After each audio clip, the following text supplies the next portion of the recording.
Presidente, assessori, consiglieri, consiglieri. Vorrei con un piccolo intervento riassumere un pochino la storia della Seris, anche perché poi avremo da discutere un atto di indirizzo, e visto che sono presenti i dipendenti Seris in sala, visto che in questi ultimi giorni si è parlato molto della vicenda, mi piacerebbe fare come dire, una piccola cronistoria e vedere come mai, cercare di capire perché arriviamo nel 2014 ad evidenziare un problema per i dipendenti Seris. Mi limiterò a citare semplicemente alcuni atti che sono comunque reperibili presso il Comune di Imperia, in quanto trattasi di delibere di giunta, delibere di consiglio comunale, nonché comunicazioni da parte dei comuni. La Seris è stata costituita nel 2007 con evidenti finalità elusive dei vincoli sulle assunzioni, perché nel 2007 il Comune di Imperia non aveva rispettato il patto di stabilità. Quindi nel 2008 né il Comune né la Seris avrebbero potuto assumere personale.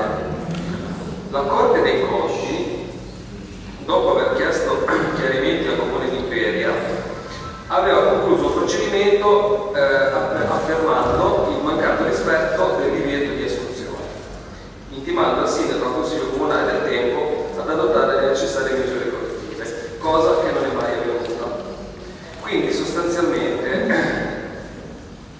voi, dipendenti Seris, siete stati assunti in una modalità che non era corretta dal punto di vista normativo.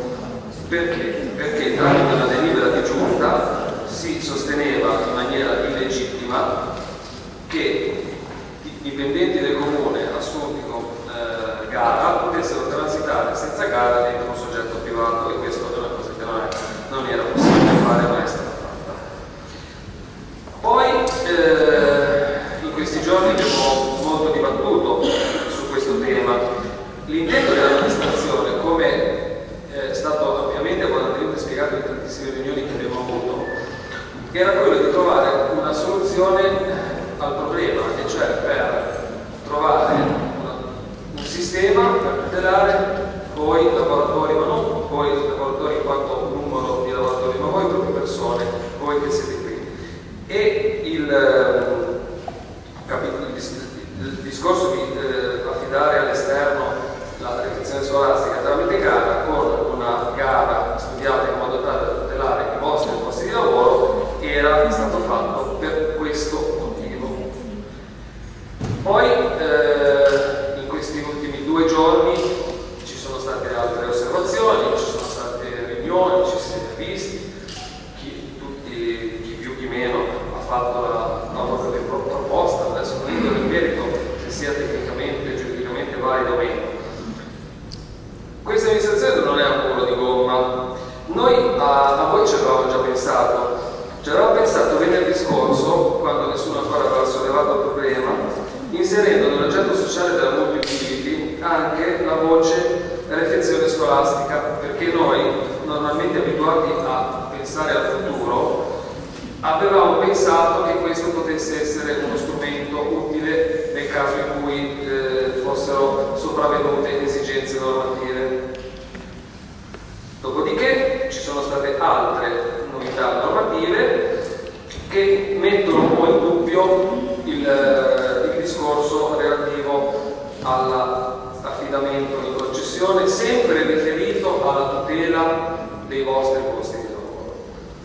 Io quello che vi vorrei dire è che onestamente, sinceramente, questa amministrazione ha fatto tutto il possibile e l'impossibile per cercare di tutelare i vostri posti di lavoro, però vorrei che voi capiste che tutelare i vostri posti di lavoro dal punto di vista normativo è una cosa estremamente difficile, se non impossibile, perché i vostri posti di lavoro nascono da una procedura che aveva un vizio originale che è stato commesso nel 2007, non da questa amministrazione.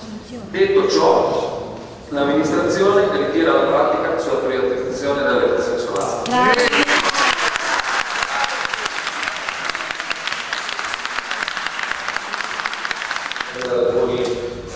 Alcune domande che mi sembra di avere udito. Sì, è vero, io in campagna elettorale non ho sottoscritto un accordo, ho detto, parlato più volte con i dipendenti Seris, prospettando la possibilità di inserire il servizio di refezione però io ho sempre aggiunto la frase finale se compatibile con le vigenti normative.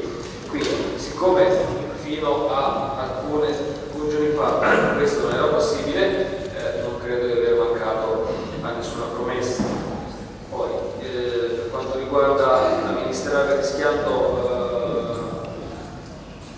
quindi il ragionamento di Fossati, io capisco il significato di cosa voglia dire rischiare, però non si può neanche pensare che chi amministra rischi di beccarsi magari poi dei risarcimenti danni da parte della Corte dei Conti. Oltretutto voi, quando avete rischiato nel 2008, lo avete fatto perché l'anno prima avevate assicurato il fatto di stabilità, quindi diciamo che posso parlare.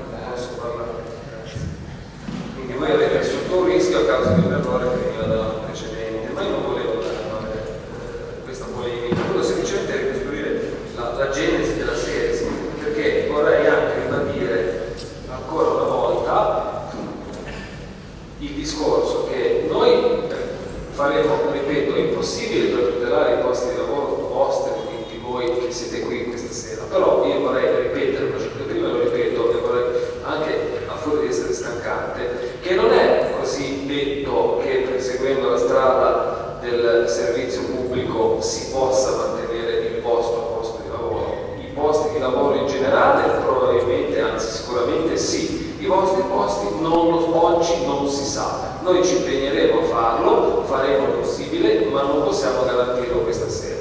L'atto di questa sera comunque mi sembra un atto di apertura che significa che vogliamo approfondire le cose, perché ci sono stati appunto degli aggiornamenti normativi recenti e per quanto riguarda ritirare la pratica, significa che la pratica questa sera va viene discussa, viene ritirata, studieremo, vedremo se ci saranno delle novità normative. Tra un mese dovrebbe uscire anche un discorso sul riassetto delle società partecipate che potrebbe coinvolgere la Series, quindi ci sono un po' di cose complesse e quindi ritirare la pratica significa congelare la decisione di privatizzare la Series questa sera in attesa di